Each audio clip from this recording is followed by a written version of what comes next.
Thank you for giving me also a great opportunity to introduce our work.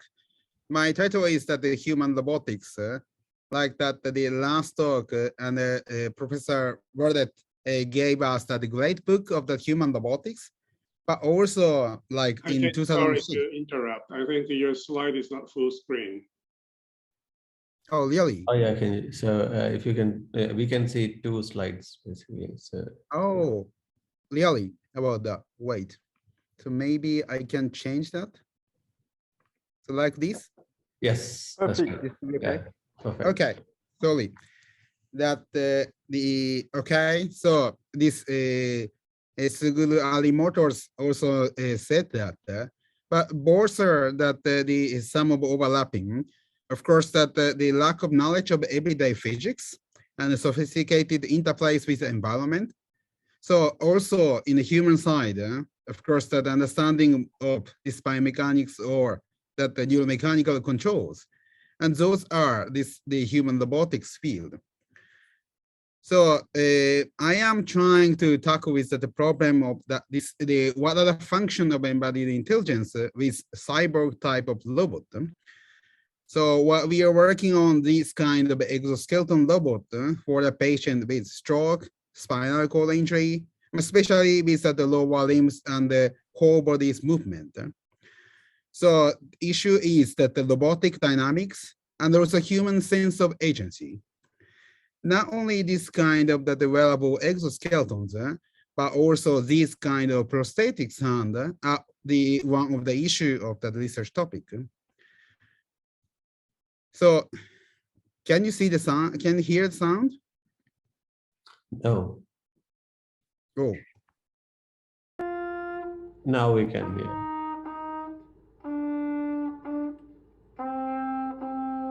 So this trumpet is like that the plate is that also prosthetics hand, but controlled by that the biosignal. But still, not only full hold that the hand, so human stiffness and dynamics are like integrated with the robotic motions. So these are that the human adaptation and the robotic augmentation. And this time, I am that we have an issue of the sense of agency, like subjective awareness of initiating, executing, and controlling these kind of actions. So let me introduce that first, like the exoskeletons and lower limbs issues, and body synergy for reshaping gait functions. So idea is very simple. So upper and the lower limbs do not move separately. So when we work, we use that not only the lower limbs, but also like the upper limbs movement. So this upper and lower limbs coordination is of course done by the musculoskeletal systems. And then brain trying to give the signals to control that the limbs. We pick up that the biosignals from the lower limbs and to control that the exoskeleton. So this is the biosignal-based robotic intervention. But at the same time, sometimes that the hemiplegia patient, those signals are not available. So we can use that some heterotopic control. Still voluntary movement or not is that the question. So this is an example of the controlling this exoskeleton robot, based on that unaffected side of the right legs. So these left legs are controlled by actually the right legs. But still, rehabilitation trainings works very well, which means that the voluntary-based action control may work under this heterotopic control. Because we have an issue of body synergies. This reshaping that gait coordination is a kind of coherence with body mechanism and motion control are well known that. We have done also many works on that. And then one typical like that the a particular example is this one. So the Ivanenko's group did that some of that special research is like that walking with hands.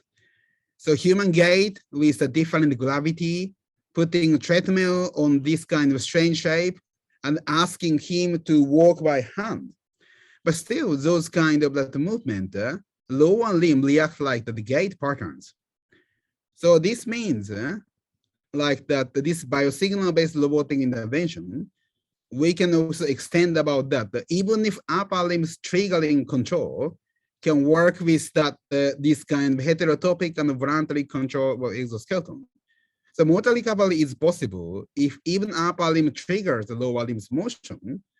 So this is an example of that, the person with spinal cord injury, and the 3 of 4 patients like that increase that the motor activities after the sessions in that the immediate that the effect.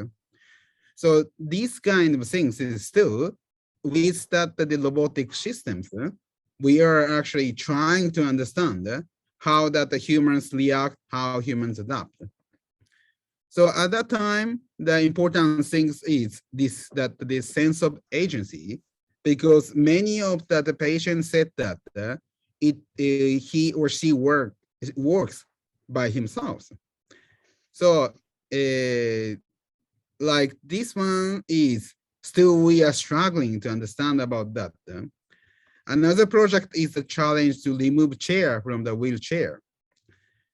So this is also the challenge is toward life with standing mobility unlimited. So we'd like to introduce the standing mobility device.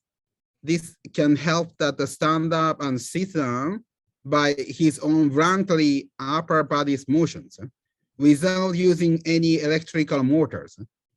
So this is that the natural postural transition supported by passive dynamics between standing and sitting by voluntary intentions. Because those kind of mechanisms allows us, because it's from sitting to standing and standing to sitting, that the body's movement are different. So like equilibrium point between the machine and the humans we can control, then can realize this kind of like standing and sitting posture, the changes. So this is that some examples of that. So we asked that like many of our the members who is older that the person with that the spinal cord injury. We asked that what you want to do that if you can stand up. So going to the supermarket, also washing that the car by himself, and also like the picking something from that higher place, playing a basketball. So important things is that because very simple movement of even if this one is can move that by using upper limbs that are tilting or going forward and backward. We try to as much as possible helping them like that to move by himself.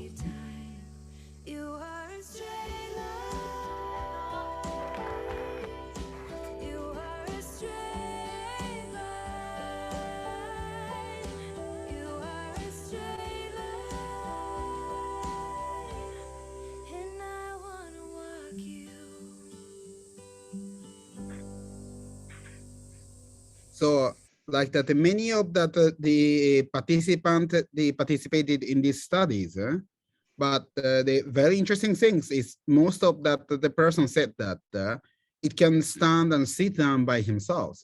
Of course, that the machine can help that because those are most of that the patient with that the spinal cord injuries. So these kind of like the designs with the passive dynamics is not only this kind of standing device. For example, we can develop like the transfer and dressing for toileting that the independence. So even with that, this mechanism can help them to like that the wearing on and off of the pants, even with that under the support of that robotics. And then this is not simply that the wearable robot, but this is kind of like possibly postural control again for strollers.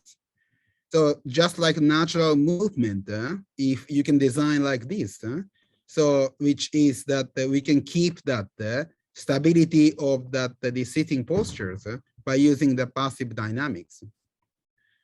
So this is at the end of my talk, which is what we are trying to do that. This is what a function of that embodied intelligence with a cyborg type of robot. And we would like to know about that, how people adapt to this robotic and passive dynamics. Thank you for your attention.